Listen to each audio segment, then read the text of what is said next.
ପୃଥିବୀର ଭାବି ସରପଞ୍ଚ ସେ ଆପଣଙ୍କ ପାଇଁ କିଛି ବକ୍ତବ୍ୟ ରଖିବେ ଅନୁରୋଧ କରିବି ଆପଣମାନେ ନିରବତା ରକ୍ଷା କରି ଶୁଣିବେ। ଭାଇମାନେ ସମସ୍ତଙ୍କୁ ନମସ୍କାର। ମୁଁ ଏ ଗାଁର ପୁଅ ଆପଣମାନଙ୍କ ସୁଖ ଦୁଃଖର ସାଥୀ ସେ ପ୍ରତାପ ମହାନ୍ତି ସରପଞ୍ଚ ହବ। ଏ ବ୍ଲକରେ ଦଲାଲି କରୁଥିଲା କେତେ ଜଣକୁ ଇନ୍ଦିରା ଆବାସ ଦେଇଛି ସମସ୍ତଙ୍କଠୁ କୋଡ଼ିଏ ହଜାର ଟଙ୍କା ରଖିଛି। ସେ ଯଦି ସରପଞ୍ଚ ହୁଏ ତାହେଲେ ପଞ୍ଚାୟତ ଅଫିସର ଛାତ ରଖିବଟି ବାଲି ସିମେଣ୍ଟକୁ ଜାଣି ରୋଡକୁ ବିକି ଦବ।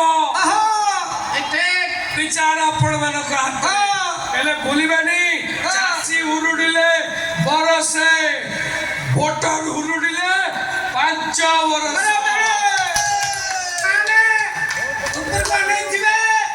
ପଇଡ଼ ଗଳିବା ଆପଣ ପିଇବେ ପଇଡ଼ ଗଳିବା ସତ କିନ୍ତୁ ତା ଦେହରେ ପାଣି ନଥିବ ଏଟା ଭୁତକିଆ ତାକୁ ଚିରିକି ଠାକୁରାଣୀ ପାଖରେ ଝୁଣା ଦିଆଯିବ।